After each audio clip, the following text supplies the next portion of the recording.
UTL solar लावणार आणि सबसिडीही मिळवून देणार। मस्साजोग दौऱ्यावेळी अजितदादांच्या ताफ्यामध्ये वाल्मिक कराडची गाडी, त्याच गाडीतून आरोपी पोलिसांना शरण आला। बजरंग सोनवणेंचा मोठा दावा। मंत्रिमंडळाच्या शपथविधीवेळी कराड नागपुरात होता। खासदार बजरंग सोनवणेंचा दावा, पोलिसांनी नागपुरात अटक न केल्याचा देखील आरोप। मोठ्या आकाला वाचवण्यासाठी वाल्मिक कराडचा एन्काउंटर होऊ शकतो। बीड हत्या प्रकरणावर बोलताना वडेट्टीवार यांचा खळबळजनक दावा, पुरावा नष्ट न करण्याची देखील मागणी। अजितदादांचं मौन पाहता धनंजय मुंडेंची विकेट काढून भुजबळांना टीममध्ये समावेश केला जाऊ शकतो, वडेट्टीवार यांचा मोठा दावा। वाल्मिक कराडचे लाड पुरवण्यासाठी तुरुंगात बेड नेले, वडेट्टीवार यांचा आरोप। तर विरोधकांकडून कुणावरही बेछूट आरोप सुरू आहे, मंत्री गिरीश महाजन यांचं उत्तर। मुख्यालयातून गार्डच्या आरामासाठी बेड आणले, वाल्मिक कराड प्रकरणी विरोधकांकडून झालेल्या आरोपांवर पोलिसांचं स्पष्टीकरण। बीड हत्या प्रकरणाचा तपास पूर्ण होईपर्यंत मुंडेंनी राजीनामा द्यावा, प्रकाश सोळंकेंची मागणी। तर प्रकरणाशी माझा कोणताही संबंध नसताना राजीनामा का द्यावा, मुंडे यांचा सवाल। बीड हत्या प्रकरणाचा पोलिसांकडून योग्य तपास सुरू, आरोपींना फासावर चढवणं हाच आमचा प्रयत्न। विरोधकांकडून होणाऱ्या आरोपांवर धनंजय मुंडे यांची प्रतिक्रिया।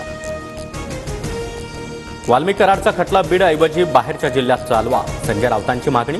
तर सरकारकडून न्यायाची अपेक्षा नसल्याची देखील टीका। परदेशवारीनंतर छगन भुजबळ आज नाशिक दौऱ्यावर, मंत्रिपद न मिळाल्यानं नाराज छगन भुजबळ काय राजकीय भूमिका घेणार याकडे लक्ष।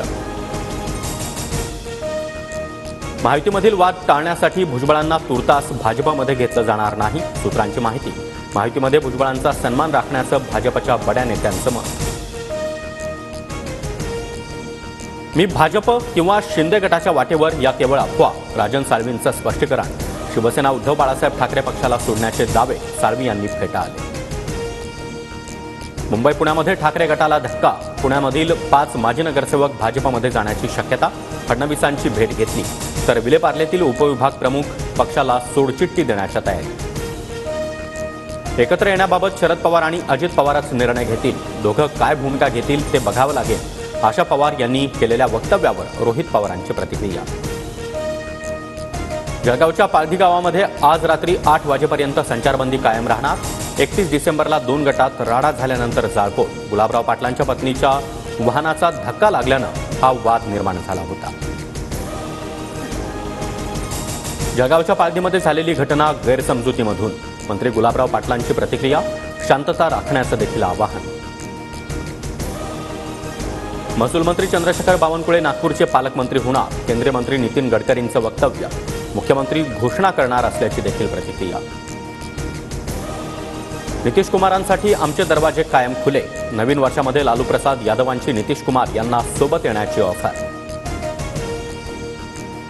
कल्याणमधील लैंगिक अत्याचार आणि हत्या प्रकरणामध्ये उज्ज्वल निकम यांची विशेष सरकारी वकील म्हणून नेमणूक, आरोपी विशाल आणि साक्षी गवळीला 2 दिवसांची पोलीस कोठडी। दुर्गम आणि माओवादग्रस्त भागाच्या विकासाबद्दल मी महाराष्ट्र सरकारच्या प्रयत्नांची प्रशंसा करतो, पंतप्रधान मोदी यांच्याकडून मुख्यमंत्री फडणवीसांचं कौतुक। हवेची गुणवत्ता सुधारेपर्यंत बोरिवली पूर्व भायखळ्यातील बांधकामं बंदच राहणार, महानगरपालिका आयुक्तांची स्पष्टोक्ती। प्रदूषण नियंत्रणासाठी मुंबई महापालिकेचा निर्णय। दुरुस्तीच्या कामासाठी मीरा भाईंदर महापालिका क्षेत्रामध्ये उद्या पाणीपुरवठा बंद, सकाळी 9 ते संध्याकाळी 7 वाजेपर्यंत पाणीपुरवठा बंद राहणार।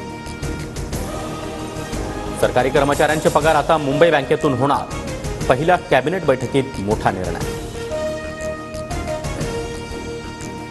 मेजर ध्यानचंद खेलरत्न पुरस्कारांची घोषणा, डी गुकेश, मनु भाकरसह हरमनप्रीत सिंग आणि प्रवीण कुमार यांना पुरस्कार जाहीर। UTL सोलार लावणार आणि सबसिडीही मिळवून देणार।